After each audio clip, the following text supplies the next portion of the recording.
নূর লুৎফর এরপর পরবর্তী টার্গেট কে? ফ্যাসিবাদ বিরোধী আন্দোলনে সক্রিয়ভাবে রাজপথে থেকে হামলা, মামলা ও জেল জুলুমের শিকার তরুণ রাজনীতিক গণ অধিকার পরিষদের সভাপতি ও ডাকসুর সাবেক সভাপতি নুরুল হক নূরের উপর প্রকাশ্যে সন্ত্রাসী হামলার ঘটনা ঘটে গত ২৯ আগস্ট রাতে। নজিরবিহীন ওই হামলার পর সচেতন মহলে নানা প্রশ্নের জন্ম দিয়েছে। আওয়ামী লীগ হঠাতে চলা আন্দোলনের সময়ও এমন হামলার শিকার হননি তিনি। নূরের উপর হামলায় বিএনপি, জামাত ও এনসিপি সহ ফ্যাসিবাদ বিরোধী অন্তত ২২টি রাজনৈতিক দলের প্রতিনিধিরা বৈঠকে বসেন গণ অধিকার পরিষদের কেন্দ্রীয় কার্যালয়ে। ওই বৈঠকে আওয়ামী লীগ ও তার মিত্র দলগুলোর বিচার সহ ৫টি বিষয় সিদ্ধান্ত হয়। বৈঠক শেষে হাতে হাত রেখে ঐক্যবদ্ধ থাকার শপথ নেন ফ্যাসিবাদ বিরোধী ২২ দলের প্রতিনিধিরা। ওই শপথ পড়ান গণ অধিকার পরিষদের সাধারণ সম্পাদক মোহাম্মদ রাশেদ খান।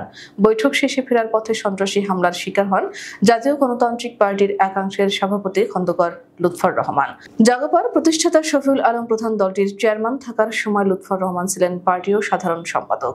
পরে তিনি দলটির একাংশের সভাপতি হন। বিগত সরকারের সময় ২০ দলীয় জোটেরও শরিক ছিল জাগপা। বর্তমানে জাতীয়তাবাদী সমমনা জোটভুক্ত জাগপা। বিগত আন্দোলন সংগ্রামের সময় এই প্রবীণ রাজনীতিকের উপর এমন সন্ত্রাসী হামলা হয়নি। পতনের ১ বছর না যেতেই রাজনীতিতে ফিরতে চাওয়া আওয়ামী লীগ বসে নেই। তারা কোনো না কোনোভাবে দেশকে অস্থিতিশীল করতে চায়, এমনটাই মনে করেন রাজনৈতিক বিশ্লেষকরা। অতি সম্প্রতি চট্টগ্রাম বিশ্ববিদ্যালয়ের তুচ্ছ ঘটনায় ৫ শতাধিক শিক্ষার্থী নৃশংস হামলার শিকার হয়েছেন। এ ব্যাপারেও বিশ্ববিদ্যালয়ের উপাচার্য অধ্যাপক মোহাম্মদ কামাল উদ্দিন সাংবাদিকদের জানান, শিক্ষার্থীদের উপর হামলাকারীরা ছাত্রলীগ ও যুবলীগের সদস্য। এর বাইরেও দেশে অনেক ঘটনা ঘটছে যা উদ্বেগজনক।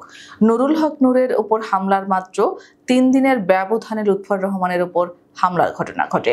পরপর ২ রাজনীতিকের উপর হামলার ঘটনার পর রাজনৈতিক অঙ্গনে নানা কথা হচ্ছে। অনেকেই মনে করছেন সম্ভাব্য জাতীয় নির্বাচনকে সামনে রেখে নানা ষড়যন্ত্র হচ্ছে। পতিত আওয়ামী লীগ ও তার দোসররা এবং যারা নির্বাচন চান না তারা নানাভাবে নির্বাচন বানচালের ষড়যন্ত্র করে থাকতে পারে।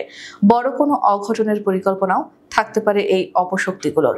বড় অঘটনের আগে ছোট রাজনৈতিক দলের শীর্ষ নেতাদের উপর সফল হামলা চালিয়ে ষড়যন্ত্রকারীরা নিজেদের সক্ষমতা ও পরিস্থিতি যাচাই করে থাকতে পারে।